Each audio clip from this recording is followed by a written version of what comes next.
നമ്മളെത്ര നാളായിട്ട് പ്രതീക്ഷിച്ചിരിക്കുകയായിരുന്നു നമ്മുടെ മഹാബലി വരാൻ അല്ലേ. അപ്പോൾ ഇന്ന് തിരുവോണം സമാഗതമായി. ഇന്നലെ ഞങ്ങൾ ഉത്രാടം ആഘോഷിച്ചത് ഗോകുലം ഗ്രാൻഡ് അല്ലേ മോനെ, ഗോകുലം ഗ്രാൻഡ് റിസോർട്ടിലായിരുന്നു. അത് നമ്മുടെ കുമരകത്ത് അല്ലേ, കുമരകത്ത് വെമ്പനാട്ട് കായലിൻ്റെ തീരത്തുള്ള ഒരു റിസോർട്ടാണ്. മനോഹരമായ റിസോർട്ട്. ഒരുപാട് പരിപാടികളും ഒക്കെ ഉണ്ടായിരുന്നു. അതിലൊക്കെ ഞങ്ങളൊക്കെ കുടുംബസമേതം എല്ലാവരും പങ്കുചേർന്നു. ഇന്ന് തിരുവോണത്തിന് വളരെ സന്തോഷമായിട്ട് മഹാബലിയെ വരവേൽക്കുന്നതിന് വേണ്ടി ഞങ്ങൾ തയ്യാറായിരിക്കുകയാണ്.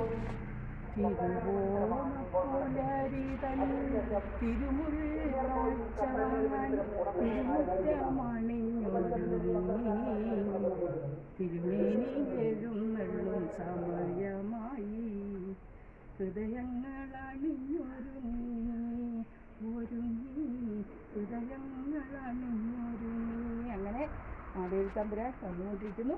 അപ്പം നമ്മൾ ഇന്ന് സദ്യയൊക്കെ, സത്യം പറഞ്ഞാൽ സദ്യ ഒരുക്കാനൊന്നും മെനക്കെട്ടില്ല. നമ്മൾ 20 വാങ്ങി നമ്മൾ സദ്യയൊന്നും തയ്യാറാക്കാൻ മെനക്കെട്ടില്ല. കാരണം നമ്മൾ ഇന്ന് സദ്യയൊക്കെ ബുക്ക് ചെയ്തിരിക്കുകയാണ്. അപ്പോൾ ഓണത്തിൻ്റെ എല്ലാ വിശേഷതകളും ഞാൻ ഇതുവരെ ഓണമായിട്ടൊന്നും നിങ്ങൾക്കാർക്കും ഒരു വീഡിയോയും ചെയ്തിട്ടില്ല. അപ്പോൾ അത് കാരണം ഇന്ന് ചെറുതായിട്ടൊന്ന് ചെയ്യാമെന്ന് വെച്ചു. അപ്പം ഓണത്തിൻ്റെ ഒരു പ്രാധാന്യം സദ്യ, ഓണക്കോടി, പിന്നൊരു ഊഞ്ഞാലാട്ടം ഉണ്ടല്ലോ.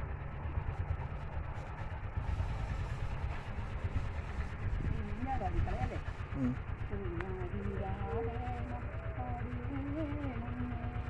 മഹാബലിയെ വീണ്ടും നമുക്ക് വരവേൽക്കാം.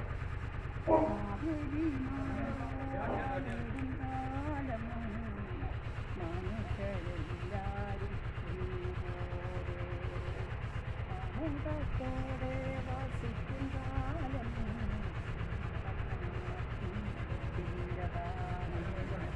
മാവേലി നാടുവാണിടും കാലം അവർ പൊക്കോട്ടെ. അപ്പോൾ നമ്മൾ പറഞ്ഞു തീരുന്നതിന് മുമ്പ് തന്നെ സദ്യ എത്തി. അതാണൊന്ന് ബ്രേക്ക് ചെയ്തത്.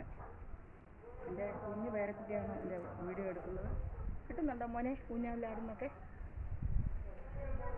തുമ്പിവാ തുമ്പക്കുടത്തിൻ തുഞ്ചത്തായി ഊഞ്ഞാലിടാം, തുമ്പിവാ തുമ്പക്കുടത്തിൻ തുഞ്ചത്തായി ഊഞ്ഞാലിടാം. ഓണത്തുമ്പിയെക്കുറിച്ചുള്ള പാട്ടൊക്കെ അച്ഛമ്മ മറന്നുപോയി. ഓണത്തുമ്പിക്കൊരൂഞ്ഞാലു കെട്ടി ഓണപ്പാട്ടൊന്നു പാടി തീരാത്ത പാട്ടുമായി സ്വപ്നത്തിൽ. അപ്പോൾ ഇവിടിത്തിരി ശബ്ദമൊക്കെ കേൾക്കും. ഞാൻ ഒത്തിരി ശബ്ദമൊക്കെ കേൾക്കുന്നത് ഇവിടെ കാറ്ററിംഗുകാരൊക്കെ വന്നു അതുകൊണ്ടാണ്. അപ്പോൾ എല്ലാവർക്കും ഒരിക്കൽ കൂടി അടുത്ത പറയാനായിട്ടുള്ള ഹാപ്പി ഓണം. മഹാബലി നമ്മളെ കാത്തു രക്ഷിക്കണമേ. മാവേലി തമ്പുരാനെ ഒരുക്കിക്കൂടുന്ന സ്വാഗതം ചെയ്യുക അല്ലേ. എല്ലാവർക്കും നന്മ നിറഞ്ഞത് വിഷു, എല്ലാവർക്കും നന്മ നിറഞ്ഞത് ഓണം ആശംസിക്കുന്നു.